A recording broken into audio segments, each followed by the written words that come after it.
Dili na ta langyaw, kung dili nahimutan citizenship uban sa atong Ginoong Hesus Kristo. May SDC kay nakabil na sa iyang pagka-senior, no? Gawat na siya tag 20,000 ang kuwan. Grabe kayo. So salamat kayo sa benepisyo nga nahimutang citizen diya sa Ginoo igsoon, no?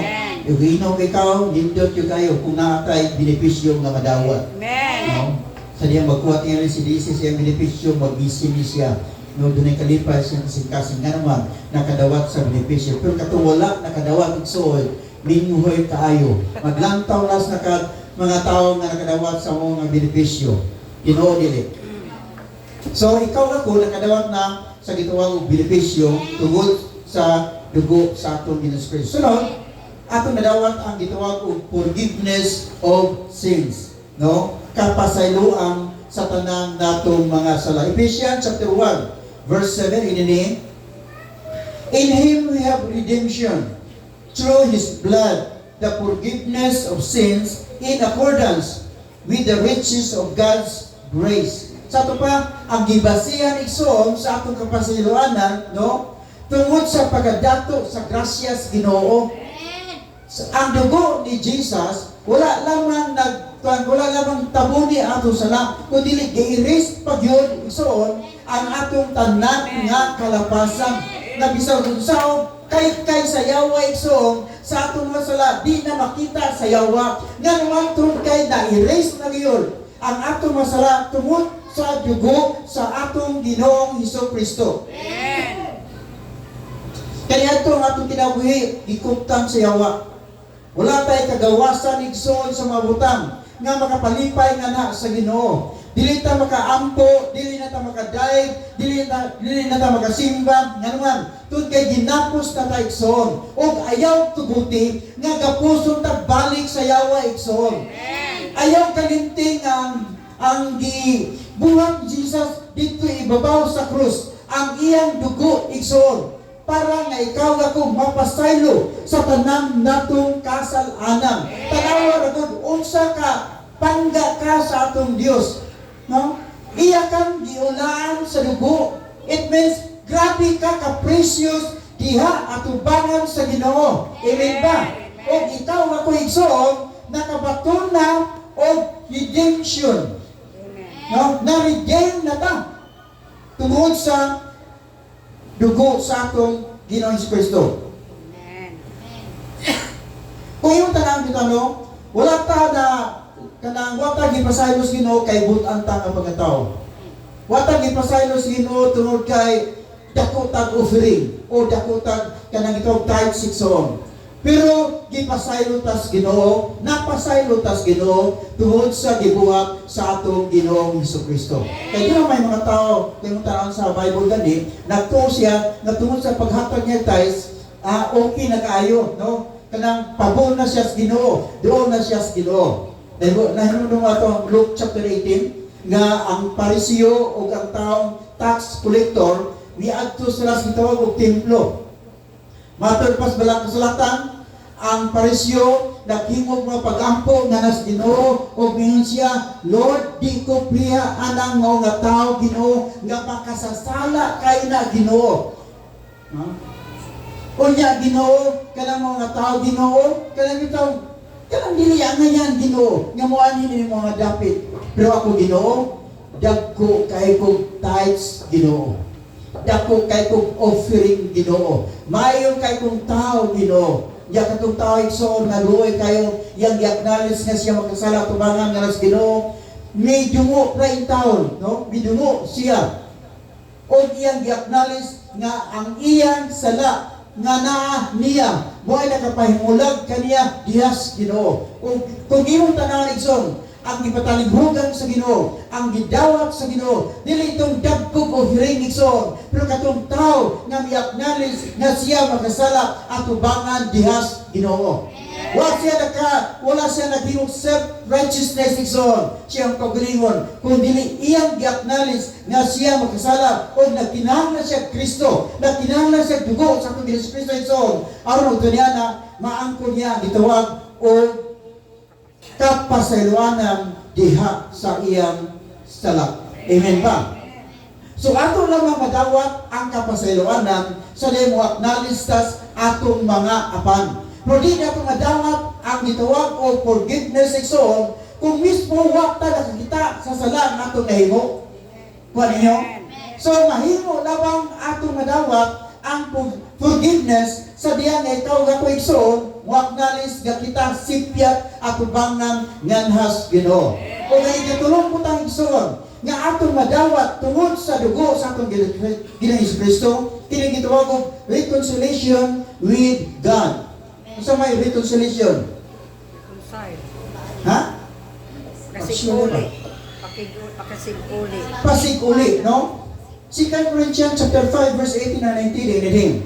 All this is from God, who reconciled us to Himself through Christ and give us the ministry of reconciliation, that God reconciling the world to Himself in Christ, not counting people's sins.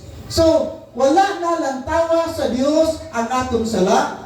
Wala na panumalinga sa Dios ang atong gihimo. Wala niya tan-away ang background sa atong kinabuhi. Kaya nas kasing-kasing sa Ginoo nga ang tao ma-reconcile diha sa iyang atubangan. Amen ba? Kaya kung gitanaw sa Dios igsoon ang atong sipyat, ambot sa usa ka simana, pilakha ang atong sipyat nga atong nahimo diha sa Ginoo. Gikan sa pulong, gikan sa unona, o bisan pa man sa atong pagbatig som, sipyat ta atubangan sa Ginoo. Pero wa na lantawas Ginoo, ang gilantaw sa Ginoo, kay ikaw gako masig uli diha sa iyang atubangan. Hallelujah. So lingkod kayo ang planos Ginoo sa atong kinabuhi som. Pero ang pangtana ba, unsa man po'y plano nimo para sa Ginoo? Ang planos Ginoo masig uli ta. Pero ikaw, kumusta man ka? Unsa may imong plano diya sa imong kinabuhi? Minamdom ko sa prodigal sa tanawa na. Ang prodigal sa iyang naknalis nga grabe ko na sa iyo pa gyud niya, nagbalay siya mga pulong nga mo ako isulti ngadto sa kuman sa imong balik ko, ako nakuman paamahan ko, nakasala ko batok gana kanimo, daghan kay kog sipyat gana kanimo. Iyang gibalay-balay na. Aron to ginana pag-abot niya sa tubangan siya mahan, may na kasi musulti ba? Niya, maluoy ang niya manong pasayloon siya. Pero pas Biblia igsoon. Sa diyan nakita sa gitawag o gabahan igsoon, ang iyang anak na prodigal son, matun pas Biblia, gisugat siya, o niya gigakos siya, gihalukan siya igsoon, o niya kining mga prodigal son, wala yun nakasulti, siyang gibalay-balay ng mga pulong, nga naman tungkol kay ang grasya sa iyang mahang, naamos iyang anak. Amen. Di na kinahanglan magbalay-balay tag pulong igsoon. Kung dili nakita ka sa mahal nga nagkinahanglan tas iyang pasaylo. Pero tanawa ang elder igsoon. Kato yung eldest nga brother. Imis malipay siya kaya igsoon mibalik. Imis malipay siya kay nasa presensya siya nga mahal. Pero tanawa sa diyang iyang nakita nga ang iyang igsoon gigakos-gakos sa iyang amahan, no? Wa siyang nalipay. So, grabe. Ako dugay na kay kung nagtrabaho, di ba? Dugay na kay kung kauban sa kong amahan ba? Pero wa jud ko niya ihawi. Bisa bakti na lang. Kaya kapag abot siyang igsoon nga prodigal son, nagusik-usik sa katigayon ng diyas iyang amahan, giihawan o daghang baka, o siya kanunay siya amahan, pero wala niya na-experience iso ang gitawag ko, gihawan siya.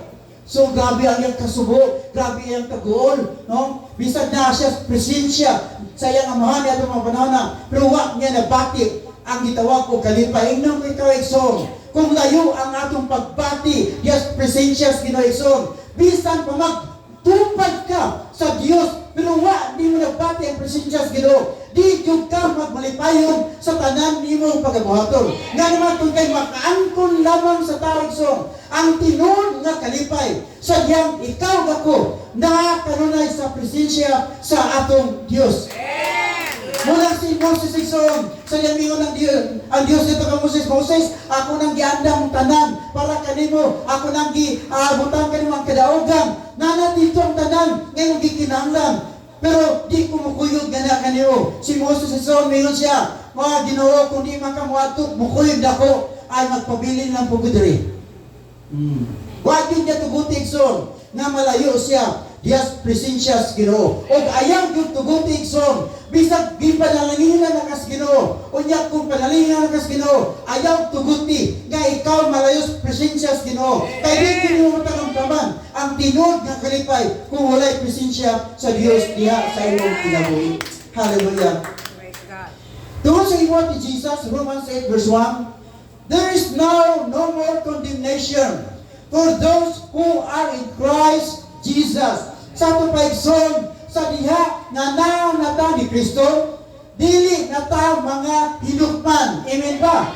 Kita dali ra kay ta makahukom og tao igsoon. Pero ang Dios igsoon, sa diha nga ikaw nananganha kaniya, dili nakahinukman. Amen.